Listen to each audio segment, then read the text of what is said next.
Hello guys, welcome to এস স্টোরিতে তোমাদেরকে স্বাগত। আমি সুদীপ্তা আজকে নতুন একটা গল্প নিয়ে তোমাদের সাথে হাজির হয়েছি। গল্পটি হলো ছোট্ট ছোট্ট আমার ক্ষুদে বন্ধুদের জন্য, যে হিংসা করলে কি করে নিজের জিনিস নষ্ট হয় সেটাই এই গল্পটির মাধ্যমে বোঝাবো। তো গল্পটির নাম হলো হিংসুটি। তো চলো দেরি না করে শুরু করা যাক।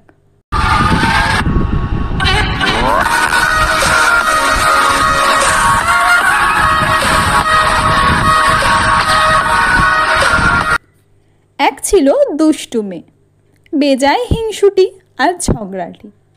তার নাম বলতে গেলেই তো মুশকিল, কারণ ওই নামে শান্ত লক্ষ্মী পাঠিকা যদি কেউ থাকে তারা তো আমার ওপর চটে যাবে। হিংসুটির দিদি বড় লক্ষ্মী মেয়ে, যেমন কাজকর্মে তেমনই লেখাপড়ায়। হিংসুটির বয়স 7 বছর হয়ে গেল, এখনও তার প্রথম ভাগই শেষ হলো না। আর তার দিদি তার চাইতে মোট 1 বছরের বড়। সে এখনই বোধোদয় ছেলেদের রামায়ণ পড়ে ফেলেছে। ইংরেজি ফার্স্ট বুক তার কবে শেষ হয়ে গেছে। হিংসুটি কিনা সবাইকে হিংসা করে, সে তো দিদিকেও হিংসে করত। দিদি স্কুলে যায়, প্রাইজ পায়, হিংসুটি খালি বকুনি খায় আর শাস্তি পায়। দিদি যেবার ছবির বই প্রাইজ পেল আর হিংসুটি কিচ্ছু পেল না, তখন যদি তার অভিমানটা দেখতে, সে সারাটা দিন ফুপিয়ে ফুপিয়ে গাল ফুলিয়ে ঠোঁটটি বাঁকিয়ে বসে রইল, কারোর সঙ্গে কথাই বলল না। তারপর রাত্রিবেলায় দিদির অমন সুন্দর বইখানাকে কালে ঢেলে মলাট ছিঁড়ে কাদায় ফেলে নষ্ট করে দিল। এমন দুষ্টু হিংসুটে মেয়ে। হিংসুটির মামা এসেছেন, তিনি মিঠাই এনে 2 বোনকে আদর করে খেতে দিয়েছেন। হিংসুটি খানিকক্ষণ তার দিদির খাবারের দিকে তাকিয়ে তাকিয়ে ভ্যাঁ করে কেঁদে ফেলল। মামা ব্যস্ত হয়ে বললেন, কি রে, কি হলো, জিভে কামড় পড়ল নাকি? হিংসুটির মুখে আর কথা নেই, সে কেবলই কাঁদছে। তখন তার মা এক ধমক দিয়ে বললেন, কি হয়েছে বল না। তখন হিংসুটি কাঁদতে কাঁদতে বলল, দিদির ওই রসমুন্ডিটা আমার চাইতেও বড়। তাই শুনে দিদি তাড়াতাড়ি নিজের রসমুন্ডিটা তাকে দিয়ে দিল। অথচ হিংসুটি নিজে যা খাবার পেয়েছিল তার অর্ধেকও সে খেতে পারল না, নষ্ট করে ফেলে দিল। দিদির জন্মদিনে দিদির জন্য নতুন নতুন জামা কাপড় আসলে তাই নিয়ে চেঁচিয়ে বাড়ি মাথায় করে তোলে।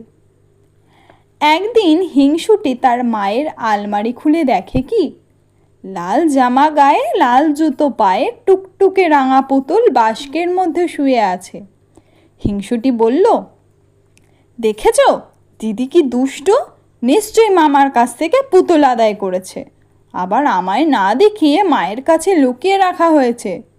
তখন তার ভয়ানক রাগ হলো। সে ভাবল, আমি তো ছোট বোন, আমারই তো পুতুল পাওয়া উচিত, দিদি কেন মিছিমিছি পুতুল পাবে? এই ভেবে সে পুতুলটাকে উঠিয়ে নিল। কি সুন্দর পুতুল, কেমন মিটে মিটে চোখ আর ফুটফুটে মুখ, কেমন কচি কচি হাত পা আর টুকটুকে জামা কাপড়, যত ভালো ভালো জিনিস সব কিনা দিদি পাবে। হিংসুটির চোখ ফেটে জল এলো। সে রেগে পুতুলটাকে আছড়িয়ে মাটিতে ফেলে দিল, তাতেও তার রাগ গেল না। সে একটা ডান্ডা নিয়ে ধাই ধাই করে পুতুলটাকে মারতে লাগলো। মারতে মারতে তার নাক, মুখ, হাত পা ভেঙে তার জামা কাপড় ছিঁড়ে আবার তাকে বাস্কের মধ্যে ঠেসে সে রাগে গড়গড় করতে করতে চলে গেল। বিকেলবেলা মামা এসে তাকে ডাকতে লাগলেন আর বললেন, তোর জন্য কি এনেছি দেখিসনি? শুনে হিংসুটি দৌড়ে এলো। কই মামা, কি এনেছো, দাও না। মামা বললেন, মার কাছে আছে, দেখ গিয়ে, কেমন সুন্দর পুতুল এনেছি। হিংসুটি উৎসাহে নাচতে লাগলো। মাকে বলল, কোথায় রেখেছো মা?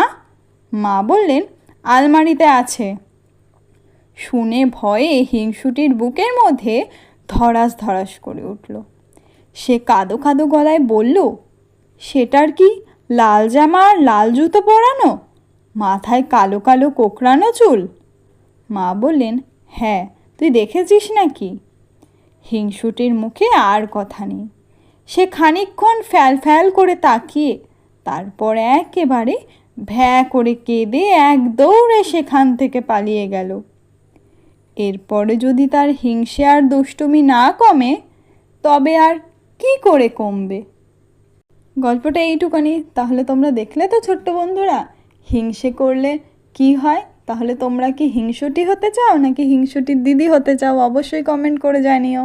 আজকের জন্য টাটা।